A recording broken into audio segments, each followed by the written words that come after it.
मेरा ये है कि जो जैसा जीव है, जिसकी जैसी सोच है, वो वैसा सोचेगा। और इधर महाराज उत्तानपाद कहने लगे, रानी संतान देना या ना देना ये हमारे तुम्हारे बस की बात नहीं है, ये तो उस ईश्वर की माया है। अगर हमारे जीवन में संतान है तो कोई रोक नहीं सकता, अगर नहीं है संतान तो कोई दे नहीं सकता। तो आप भगवान का भजन करो, भगवान को अपना बेटा मानो और भगवान को अपना सब कुछ न्यौछावर कर दो। लेकिन त्रिया थी, नहीं मानी, हट कर गई। तो इधर सुनीति कहने लगी, महाराज मेरी बात सुनो, इतने दिन ना संतान भई, सब दुनिया हंसी उड़ाती है।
महारानी बोली है कि आप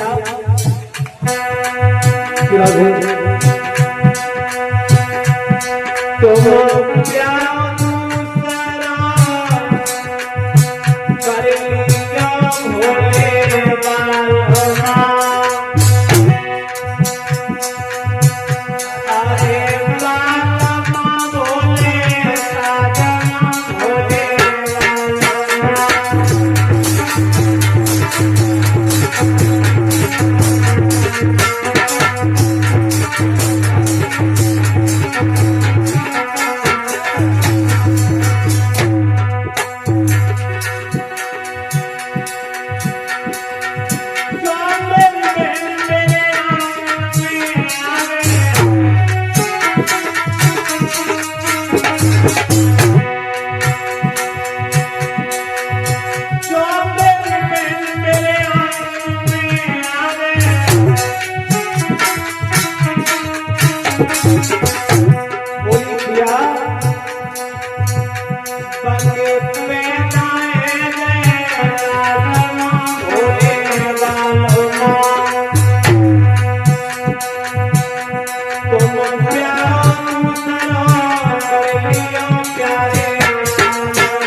श्री सुखदेव जी सावधान करते हैं राजन परीक्षित। मैया सुनीति कहती है, महाराज आप एक काम करो, आप दूसरी शादी कर लो। इधर उत्तानपाद कहने लगे, रानी क्या आप कोई नशा करती हो? बोले नहीं। तो ये नशा जैसी आप बातें क्यों कर रही हो?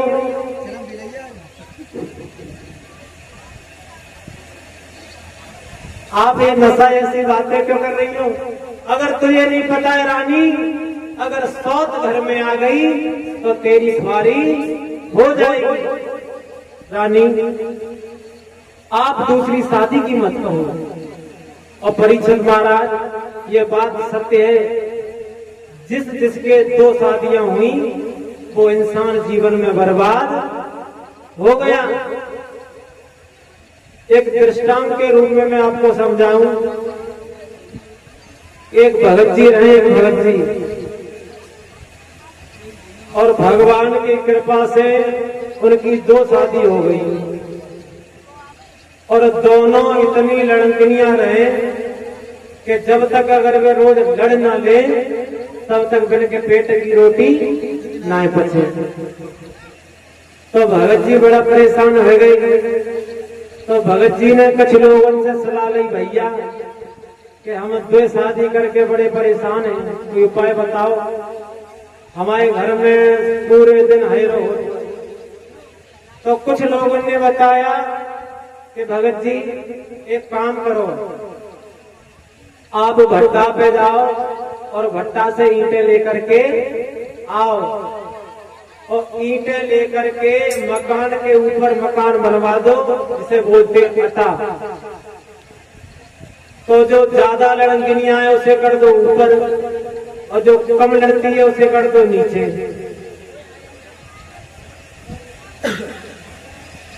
तो भगत जी ने ऐसा ही किया। भक्तजनों, भट्टा पे गए और ईंटें लेकर के आए। ईंटें लेने के बाद में अटा बनवा दिया और जो ज्यादा लड़ती थी उसे ऊपर कर दिया, उसे ऊपर कर दिया। जो कम लड़ती थी उसे नीचे कर दिया। लेकिन परीक्षित महाराज, लड़ाई फिर भी बंद नहीं है कि आजा राण, के आजा राण। अब भगत जी बड़ा परेशान है कि लड़ाई फिर भी बंद ना है भाई। तो एक दिन भगत जी बाजार गए और बाजार गए तो बाजार से गुड़ की परिया लाई। गुड़ की पारी लेके आए और जब पारी लेके आए तो भगत जी ने देखा कि हमारी नीचे वाली पत्नी किसी काम में व्यस्त है। तो भगत जी सोचने लगे, ला ऊपर वाली को ही दिया। तो ऊपर वाली को देने चले तो जो सीटियां थी, सीटियों पे थोड़ी आवाज भई और जैसे ही आवाज भई तो वो नीचे वाली निकल के आ गई। कहने लगे, अच्छा इसका मतलब हमसे प्रेम कम करते हो और हमारी सोच से ज्यादा करते हो, चलो देखेंगे कैसे ले जाओगे ऊपर। तो भगत जी ऊपर चढ़ते ही जाते थे तो नीचे से नीचे वाली को कछ नहीं मिलो, भगत जी को मुजाफा पल्ली पड़ो और मुजाफा पकड़ लो भगत जी को। और तब तक ऊपर वाली को पता चल गया कि हमारे प्रिया हमसे मिलना चाहते हैं लेकिन ये सोच नहीं आने देती। तो भगत जी की चुटिया रहे कुल बड़ी, जो हमारे भैया की है, इतनी बड़ी चुटिया रहे। तो बाय कछु ना मिलो, बाने चुटिया पकड़ ली कि राण तू नीचे कैसे ले जाएगी, देख कर हम तो ऊपर वाली ऊपर को खींचे और नीचे वाली नीचे को खींचे। अब भगत जी बड़ा परेशान। भगत जी बोले, तू ही छोड़ दे, नीचे वाली तू ही छोड़ दे, लेकिन कोई छोड़े ना। प्यारे भक्तों, ये रात के समय की बात और जब समय ज्यादा हो गया और भगत जी की खेचातानी पड़ी। अब चार चोर चोरी करने के लिए आए तो उन्हें कम जगह न मिली, वे भगत जी के घर पे जाके पहुंच गए। और जैसे ही देखा भगत जी के घर में कि भैया यहाँ तो भगत जी की खेचातानी पड़ी है, तो एक चोर कर लो, भैया चोरी तो रोज करते हो लेकिन आज ये तमाशा देख लो, बड़े खन में लो आज जा तमाशे देखो क्या बजे तक चलते। प्यारे सज्जनों, इधर भगत जी कह रहे हैं कि नीचे वाली तू छोड़ दे, लेकिन कोई छोड़ना नहीं चाहता। तो एकदम से जब ऊपर वाली ने झटका मारा और झटका मारा तो जो चुटिया थी वो उखड़ गई। भगत जी नीचे आ गए और नीचे आ गए तो उनकी निगाह जैसे चोरों पे गई और चोर वहां से भागे। तो भगत जी ने शोर कर दिया, भैया हमारे घर में चोर है, चोर है, चोर है। तो मोहल्ला पड़ोस वाले निकल आए, चारों चोर पकड़ लिए, चारों चोर पकड़ लिए और पकड़ करके ये मामला अदालत में पहुंचा। जज साहब कहने लगे, कहो भगत जी ये तुम्हारे घर में चोरी करने के लिए गए थे? बोले हाँ। चोरों से गई कि तुम चोरी करने गए थे? बोले हाँ। लेकिन साहब चोरी कर नहीं पाई। भाई चोरी करने तो गए थे, साबित तो हो गया? बोले हाँ। तो जज साहब कहने लगे, भगत जी बताओ इन्हें क्या सजा दे। तो भगत जी बोले जज साहब सजा हमें पूछ के दो। बोले बताओ कि ना तो इन्हें फांसी दो ना इन्हें सजा दो, बस अगर इन्हें सजा देनी है तो एक ही सजा दो। बोले क्या? इन सबन की दूसरी शादी करवाई दो। कोई चोरों ने हाथ जोड़ लिए, जज साहब फांसी दे दो वो अच्छा है, लेकिन दो शादी नहीं करवाओ। बोले क्यों? कि हमने अभी तक अच्छी अच्छी डकैती डाली, बहुत बड़ी बड़ी डकैती डाली, लेकिन हम पकड़े ना गए। और पकड़े गए तो जब दो शादी के चक्कर में महाराज उत्तानपाद कहने लगे रानी मेरी बात सुन।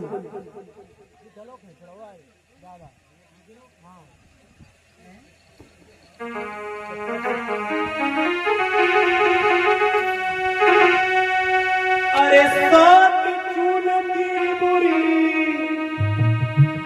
जहर की धुनी मान ले प्यारी, तो आदत दिए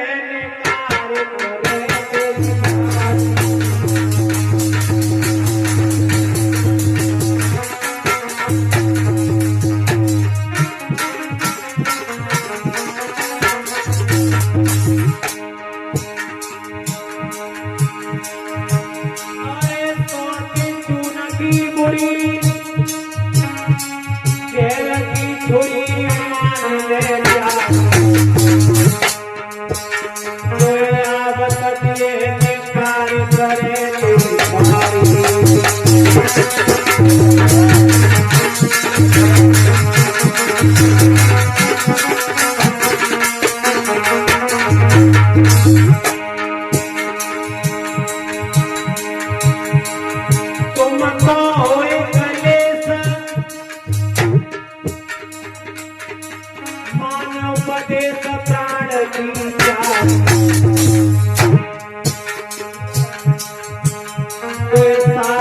करके होए तेरी बर्बादी।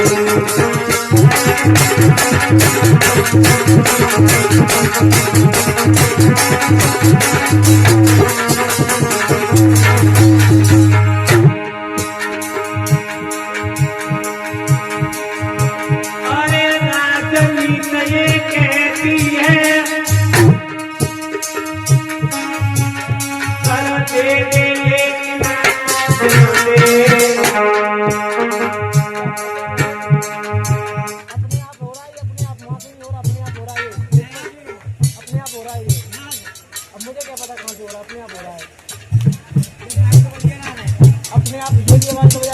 दे अपने आप खुल जाती है। कल क्यों नहीं हो रहा था? अच्छा आज हो रहा था, कल क्यों नहीं हो रहा? फिर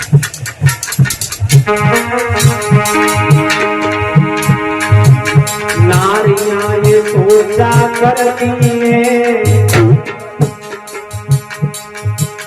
नारियां ये सोचा करती हैं मुझे मौत के पर